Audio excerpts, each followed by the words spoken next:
మోకాల నొప్పులకు ఎటువంటి సర్జరీ లేకుండా ఎపియాన్ పెయిన్ క్లినిక్ అందిస్తున్న అత్యాధునిక చికిత్స. Welcome to Suman TV. So చాలా మందికి అన్నం తిన్న తర్వాత ఆ అన్నం మెతుకులు అనేవి గొంతులోకి వస్తూ ఉంటాయి. సో అసలు ఈ సమస్య ఏంటి, సో దీన్ని ఎలా తగ్గించుకోవాలి, దీని గురించి యోగా గురువులు ఏం చెప్తున్నారు వివరాలు తెలుసుకుందాం. ఈరోజు మనతో పాటు ఉన్నారు ప్రముఖ యోగా గురు యోగిని అరుణాదేవి గారు.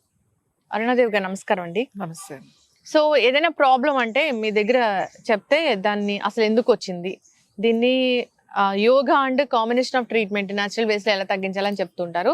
సో దానిలో భాగంగానే ఈ అన్నం తిన్న తర్వాత గొంతులోకి మెతుకులు వస్తూ ఉంటాయి కొంతమందికి. సో అసలు అదేంటి ఆ ప్రాబ్లం, దాన్ని ఎలా తగ్గించుకోవచ్చు?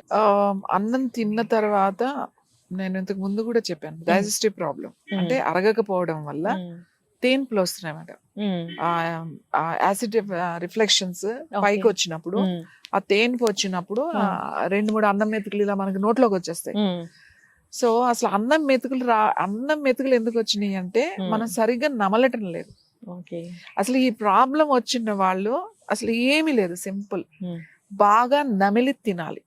అన్నం మెతుకు వెళ్ళకూడదు, అసలు లోపలికి మింగకూడదు, పేస్ట్ లాగా జ్యూస్ వెళ్ళాలి లోపలికి.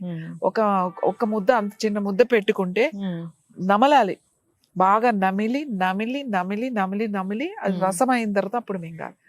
మింగితే డైజెషన్ చాలా ఈజీగా ఉంటుంది. ఈ అన్నం మెతుకులు లోపలికి అంటే మింగేయడం వల్ల, అంటే నోట్లో వేసుకోవడం 2-3 సార్లు అనేసి మింగేస్తూ ఉంటారు.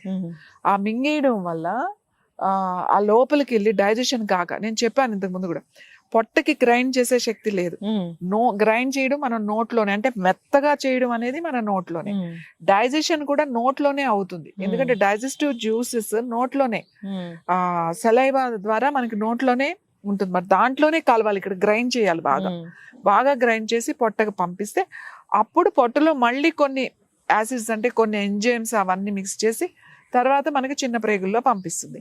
కానీ మనం ఇలా నమలకుండా తినేయడం వల్ల నోట్లో చేయాల్సిన, ఈ పళ్ళతో చేయాల్సింది, మెత్తగా చేయాల్సింది పొట్ట చేయాల్సి వస్తుంది.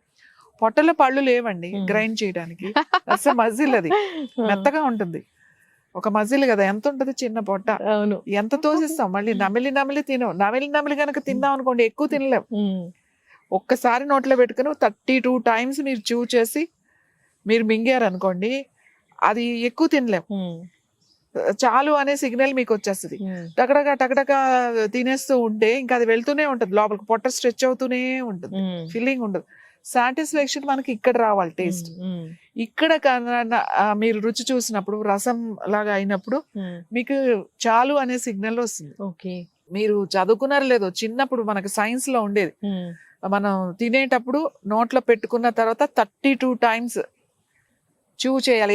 ఎంతసేపు ఎన్నిసార్లు చూ చేయాలనేది మనకి ఒక 2 marks 1 mark క్వశ్చన్ కూడా వచ్చేది, సైన్స్ లో ఉండేది ఇది. 32 times నమలాలి అని చెప్పి. సో అది బాగా నమిలి నమిలి నమిలి తినాలి. అలా తింటే ఇలాంటి సమస్య ఉండదు. అందరికీ రాదు, కొంతమందికి ఎందుకు వస్తుంది అంటే ఈ డైజెషన్ ప్రాబ్లమ్స్. కొంతమందికి డైజెస్టివ్ సిస్టమ్ చాలా వీక్ గా ఉన్నప్పుడు, వాళ్ళకి ఈ అరిగే శక్తి తక్కువగా ఉన్నప్పుడు వాళ్ళకి ఇలా తేనె వచ్చి అది బయటికి తంతుంది అన్నమాట, గొంతులోకి వచ్చేస్తూ ఉంటది అన్నం. టైం కోటి తినాలి, టైంకి తినకుండా మీ ఇష్టం వచ్చినప్పుడు తింటున్నప్పుడు కూడా అవి బయటికి యాసిడ్ ఎక్కువై బయటకు వస్తూ ఉంటుంది. ఇందులో అసలు ఏమీ లేదు, ప్రశాంతంగా కూర్చుని ఏమి అటు ఇటు ఆలోచన చేయకుండా తినేదాని మీద ఫోకస్ చేసి బాగా మెత్తగా నమిలి మింగండి. ఓకే. సో డైజెషన్ అవ్వట్లేదు అని చెప్తూ ఉంటారు కదా, అది కూడా దీంట్లో భాగమేనంటారా? అవునండి, డైజెషన్ అవ్వట్లేదు అని అంటే అసలు నమిలి తినే వాళ్ళకి డైజెషన్ ఈజీగా అవుతుంది. ఈ నమలకుండా మింగే వాళ్ళకే ఈ డైజెషన్ ప్రాబ్లమ్స్. కొంతమంది వెంటనే నీళ్లు తాగేస్తుంటారు, తింటూ వాటర్ తాగుతూ ఉంటారు, కొంతమంది మధ్య మధ్యలో తాగుతూనే ఉంటారు. అలా కూడా తాగకూడదు. అలా వాటర్ తాగుతూ ఇలా తినడం వల్ల కూడా ఇండైజెషన్ ప్రాబ్లం వస్తుంది. మనకి మనం తీసుకున్న ఆహారం అరగదు, చాలా టైం పడుతుంది అరగడానికి. అందుకే తిన్న 1 గంట తర్వాత తాగాలంట. మనకి తినేటప్పుడు ఆచమనం, అంటే ఇప్పుడు కొంతమంది పాటిస్తున్నారు, అందరూ పాటించట్లేదు. ఒకప్పుడు భోజనం చేసే పద్ధతి ఉంది మనకి. భోజనం చేసే పద్ధతి, మనం కూర్చున్న తర్వాత మంచినీళ్ళు ఫస్ట్ ఆచమనం చేస్తాం. ఆచమనం చేసి, అంటే గొంతు కొంచెం తడుపుకోవాలన్నమాట. తడుపుకున్న తర్వాతే మనం తీసుకుంటాం కొంచెం, అంటే కొద్దిగా ఊరికే. అంత ఆచమనం అంటే అంత నీళ్ళు తడుపుకోవాలి అంతే. ఇంకా అవసరమయ్యి ఏదైనా ఇబ్బంది అయితే తప్ప తాగకూడదు.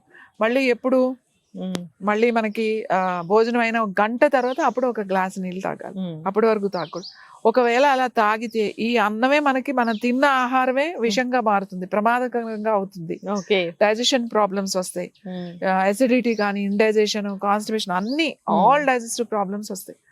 అన్ని డైజెస్టివ్ ప్రాబ్లమ్స్ కి ఇలాంటి ప్రాబ్లమ్స్ ఉన్నవాడు చాలా నమిలి తినాలి, టైంకి తినాలి, చాలా ఇంపార్టెంట్. ఆల్రెడీ ఉన్నవాళ్ళు ఇలా అరగట్లేదు అన్నవాళ్ళు తినగానే అపాన ముద్ర, ఈ మధ్య 2 వేళ్ళు చివరలు, ఈ 2 వేళ్ళు చక్కగా అలా కూర్చుని ముద్ర, ఈ 2 చేతులు అలా మోకాళ్ళ మీద పెట్టుకుని కళ్ళు మూసుకుని తినగానే చేయాలి. ఈ ముద్ర ఒక్కటే తినగానే చేసే ముద్ర, ఇంకేం తినగానే చేయకూడదు. ఈ ముద్ర అలా తినగానే కూర్చున్నారు అనుకోండి, చాలా ఇలాంటి ప్రాబ్లమ్స్ అన్ని, అసిడిటీ, గ్యాస్ట్రిక్ ప్రాబ్లమ్స్ అన్ని కూడా తగ్గుతాయి ఇలాంటి సమస్యలు ఉన్నవాళ్ళు. చాలా మంది ఈ భోజనం చేయగానే కొన్ని రకాల స్వీట్స్ తింటూ ఉంటారు, ఐస్ క్రీమ్స్ తింటూ ఉంటారు. సో వాటి వల్ల వచ్చే అనారోగ్య సమస్యలు కూడా చాలానే ఉంటాయి. స్వీట్ తినడం అనేది డైజెషన్ కి చాలా మంచిది. కానీ నేను ఐస్ క్రీమ్ తింటా, కోవా తింటా, లేకపోతే డిజర్ట్స్ తింటా, ఇవి కాదు స్వీట్ అంటే. మనకి బెల్లంతో చేసినవి చూడండి, మనకి ఇంతకుముందు ట్రెడిషనల్ స్వీట్స్ అన్ని బెల్లంతోనే ఉంటాయి. తినగానే జిలేబీ ఒకటి, తర్వాత తయారు చేసే పాయసం బెల్లంతో చేసే, ఇలాంటివి బెల్లంతో చేసే ఏదైనా హల్వా కానీ ఇలాంటివి ఏదైనా, అది డైజెషన్ కి బెల్లం చాలా పనిచేస్తుంది. మనకి ఇక్కడ నార్త్ అటు వైపు వెళ్తే ఖచ్చితంగా వాళ్ళు లంచ్ లో గానీ ఇది కానీ కొంచెం ఇంత బెల్లము, చపాతీ కూర పక్కన కొంచెం బెల్లం కూడా పెడతారు. మీకు కప్లో మీరు అటువైపు హోటల్కి ఎక్కడికైనా వెళ్ళినా ఒక దాల్ ఫ్రై, ఇంకొక ఏదైనా ఒక కర్రీ ఆర్డర్ చేసినా కూడా చపాతీలు ఇచ్చి కొంచెం అంత బెల్లం పొడి ఇస్తారు. వాళ్ళకి తినే అలవాటు ఉంటుంది అన్నమాట, బాగా డైజెషన్ అవ్వడానికి. బెల్లం అంటే మంచి బెల్లం, ఇప్పుడు బెల్లం అసలు ఇందులో 50% షుగరే ఉంది. అలా స్వీట్ తింటే మంచిది అనేది వచ్చి అది కాస్త ఇప్పుడు రకరకాల స్వీట్స్, డిజర్ట్స్ తింటూ వెళ్తున్నాం. కానీ ఇవన్నీ మంచిది కాదండి. భోజనం చేసిన తర్వాత అసలు ఇప్పుడు మీరు ఏమీ తినకుండా ఉంటేనే మంచిది. భోజనం చేసిన తర్వాత తమలపాకు చాలా మంచిది. ఒక్క తమలపాకు తీసుకుని కొంచెం ఇంతంత దాంట్లో ఇంత బెల్లం ముక్క, మళ్ళీ తమలపాకులో ఒక్క సున్నం అవన్నీ కాదు, మళ్ళీ అది ఒక అలవాటు అయిపోతుంది. అది ఒక పాన్ లాగా మనం అలా అలవాటు అయింది అనుకోండి. హెవీ మీల్స్ చేసాం, చాలా హెవీగా ఉంది ఇవాళ అని అనుకున్నప్పుడు, ఏదైనా బాగా ఆయిల్ ఫుడ్ తిన్నాము అనుకున్నప్పుడు ఊరికే ఒక తమలపాకు తీసుకుని దాంట్లో చిన్న బెల్లం ముక్క పెట్టుకుని నమ్మలేసి తినేస్తే తొందరగా డైజెషన్ అయిపోతుంది అన్నమాట. అలా అని చెప్పి రోజు తినకండి, రోజు అవసరం లేదు. రోజు ఉంటే అది అలవాటుగా మారిపోతుంది. అప్పుడు మళ్ళీ తమలపాకు వచ్చే పళ్ళ ప్రాబ్లమ్స్, మళ్ళీ అదర్ ప్రాబ్లమ్స్ ఎక్కువ ఉంటాయి. ఏది కూడా అతిగా రోజు చేయకూడదు. ఖచ్చితంగా అండి, ఆహార నియమాలు పాటించాలి. భోజనం చేయడానికి ఒక పద్ధతి ఉంది, సో ఆచమనం ఉంది. అది ఎందుకు, దాని వెనుకున్న సైంటిఫిక్ రీజన్ ఏంటి? సో భోజనం చేశాక, అన్నం తిన్నాక ఎందుకు గొంతులోకి మెతుకులు వస్తున్నాయంటే, సో వాళ్ళు సరిగ్గా నమిలి తినకపోవడం వల్ల, డైజెషన్ ప్రాబ్లమ్స్ ఉండడం వల్ల, యాసిడ్ రిఫ్లెక్స్ వల్ల అని చాలా చక్కగా చెప్పారు మేడం. సో అంతేకాకుండా వీళ్ళు ఈ పద్ధతులు అయితే పాటించాలి, మీరు చెప్పినట్లుగా పాటించాలండి. ఇంకొకటి ఏంటంటే, మనకున్న ఇప్పుడు కొత్తగా వచ్చిన అలవాటు ఏంటంటే, అన్నం తింటూ చల్లటి నీళ్ళు తాగేస్తాం. అవును, అన్నం తినగానే ఐస్ క్రీమ్స్ తింటాం. అవును, అది ఇప్పుడు మన ఫంక్షన్స్ కి వెళ్ళినా, ఎక్కడికి వెళ్ళినా, డిజర్ట్స్ వెళ్ళేసరికి అన్ని చల్లగా ఉంటాయి. అస్సలు ఇది ఒక పెద్ద తప్పు.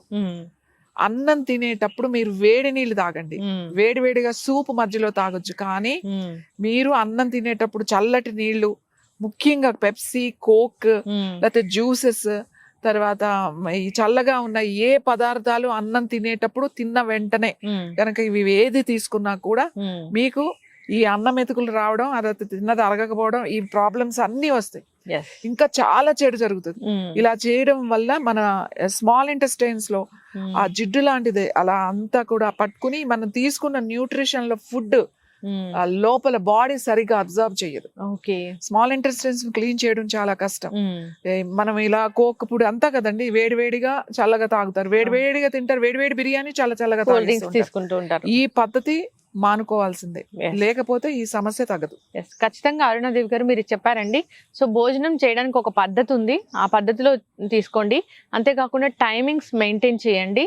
సో ఆహారం తీసుకున్న తర్వాత నీళ్లు ఎందుకు తాగకూడదు, దాని వెనుకున్న సైంటిఫిక్ రీజన్ ఏంటని చాలా చక్కగా చెప్పారండి. ఇలాంటి ఆహార నియమాలు పాటించి ఆరోగ్యంగా ఉండాలని కోరుకుందాం. ఇంకా కూడా వాళ్ళకి సివియర్ గా ఉంది, ఈ ప్రాబ్లం ఇలానే వస్తూ ఉంది, మేము పాటించినా కానీ అన్న వాళ్ళు సో కాంటాక్ట్ చేయాలని కోరుకుందాం. ఏం ప్రాబ్లం ఉందో ఏంటో తెలుసుకోవచ్చు కాబట్టి. సో న్యాచురల్ ట్రీట్మెంట్స్ అనేవి మన దగ్గర ఎలాగో ఉన్నాయి కాబట్టి చక్కటి ఇన్ఫర్మేషన్ అండి. ధన్యవాదాలు.